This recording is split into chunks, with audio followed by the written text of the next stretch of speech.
करते हैं तब उनके लंग्स 10% छोटे होते हैं, जिससे फ्यूचर में रेस्पिरेटरी प्रॉब्लम्स बढ़ सकते हैं। That means we are creating a generation of weak Indians. और अब आते हैं तीसरे रीजन की ओर which makes our air quality pathetic, and that is building construction dust. ऐसा लगता है मुंबई हमेशा अंडर कंस्ट्रक्शन है। कभी कोई पुरानी बिल्डिंग डिमोलिश हो रही है या दूसरे साइड कोई नई बिल्डिंग बन रही है, और इन दोनों सिचुएशंस में एक ही चीज कॉमन है कि कोई रूल्स फॉलो नहीं करता। अंडर कंस्ट्रक्शन बिल्डिंग के आसपास कोई सेफ्टी नेट्स नहीं होते, कोई बैरिकेड्स नहीं होते, कभी भी ऊपर से रॉड गिरकर आपकी जान ले सकता है। कितने कम बिल्डिंग्स के ऊपर कोई ग्रीन क्लॉथ होता है जिससे डस्ट कैप्चर हो सके। टेक्निकली कंस्ट्रक्शन साइट्स के आसपास आपको पानी छिड़कना होता है ताकि डस्ट सेटल हो जाए। अगर कंस्ट्रक्शन साइट से कोई ट्रक बाहर जा रही है तो उनके व्हील्स को और उनके बॉडी को प्रॉपर्ली धोना होता है, लेकिन कितने बिल्डर्स इसको फॉलो करते हैं?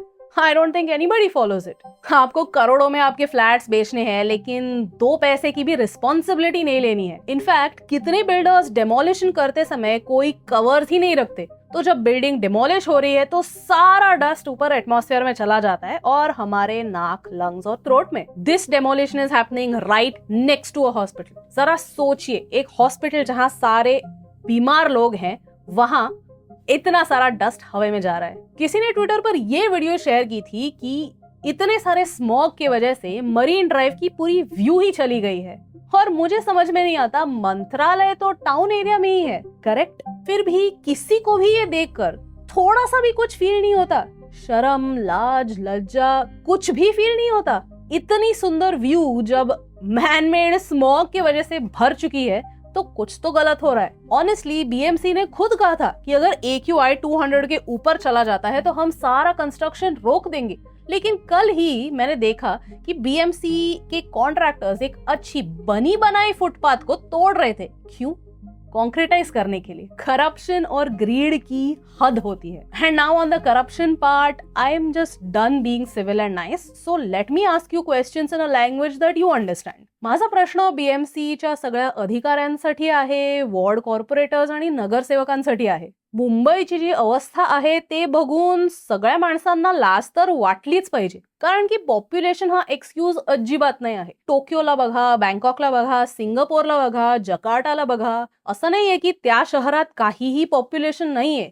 बऱ्याच शहरात मुंबईपेक्षा जास्त पॉप्युलेशन आहे, तरी पण त्यांचे फॅसिलिटीज चांगले आहेत. पहिला प्रश्न हा आहे की इलेक्शनच्या वेळी बिझनेसेसना त्रास द्यायला वॉर्डची लोक येतात, काही ना काहीतरी चुका काढून, काही लायसन्स वगैरे बघायला. पण अशीच चेकिंग तुम्ही अंडर कन्स्ट्रक्शन साइट्सवर नाही करू शकत का?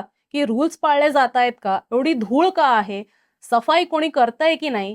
ह्या गोष्टी करू शकतात ना तुम्ही, की करायची इच्छा नाहीये? आणि दुसरं की सगळ्या लोकांना नक्की किती पैसे हवेत?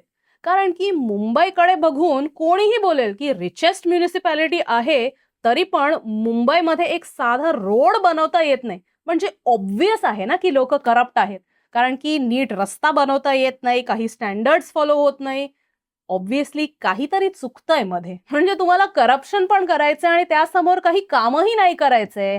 हा अन्याय का? जर तुम्ही पैसे खात आहात, पुढच्या 100 पिढींना काही काम नाही करायची अशी परिस्थिती येईल हे एन्श्योर करतात, तर मग त्याच्या समोर एक चांगलं आम्हाला वर्किंग शहर पण द्या ना. लाज वाटते की नाही हा प्रश्न चुकीचा आहे, कारण की लाज त्या माणसाला वाटते ज्याला ती जागा आपली वाटते. तुम्हाला मुंबई आपली वाटतच नाही हे तुम्ही वारंवार सिद्ध करता ज्यावेळी तुम्ही एवढ्या सगळ्या गोष्टींकडे दुर्लक्ष करता. And to be really honest, मुझे हर एरिया में बीएमसी को गाली देना अच्छा नहीं लगता, because I can understand our population doesn't have any civic sense as well. हमारी जनता भी बहुत हरामी है. वही जनता रास्तों पर थूकती है, वही जनता क्रीक में प्लास्टिक फेंक देती है, रास्तों पर गुटखा के पैकेट्स फेंक देती है, वही जनता रेकलेसली ड्राइविंग करती है. तो हम किन्हें ही डिफेंड कर रहे हैं? किनके लिए अच्छा शहर बना रहे हैं? वो लोग जो कुछ अच्छा कर ही नहीं सकते. एंड बीएमसी कुछ एरियाज में अच्छा काम करती ही है. आई फील इट्स फिनोमिनल कि बीएमसी हमें to the extent possible 24/7 moderately safe running water देती है. It's an engineering marvel on how Mumbai gets its water. But this empathy cannot stop me from being absolutely frustrated at your pathetic standards. ये air quality देखकर मुझे शर्म आती है. मुझे शर्म आती है कि ये एक मैन मेड प्रॉब्लम है, एक कंप्लीटली एपथी और इंडिफरेंस वाला प्रॉब्लम है जिसे कोई सॉल्व करने के लिए रेडी नहीं है। आप ही के काम से डस्ट फैलता है, आप ही के काम से बार बार वो डस्ट हवा में जाता है, आप ही अपने ही बने बनाए स्टैंडर्ड्स फॉलो नहीं करते, आपके ही कॉन्ट्रैक्टर्स काम को आधा अधूरा छोड़कर गायब हो जाते हैं, आप ही के कॉन्ट्रैक्टर्स एरिया को साफ नहीं करते और उन्हें पनिशमेंट क्या मिलती है? क्योंकि जब तक रूल तोड़ने वालों को सजा नहीं होती तब तक सजा उन्हें होती है जो रूल्स फॉलो करते हैं। कब तक आप हमारे शहर को मारोगे? कब तक आप उन 3 बंदरों की तरह बुरा मत देखो, बुरा मत सुनो, बुरा मत कहो वाले मोड में होगे? Honestly the toughest part of staying in India is this. आपको हर दिन ये एहसास दिलाया जाता है कि आप जब रूल फॉलो करते हो, सही समय पर टैक्स पे करते हो, अच्छे नागरिक बनते हो, तो एक्चुअल लायबिलिटी तो आप ही हो।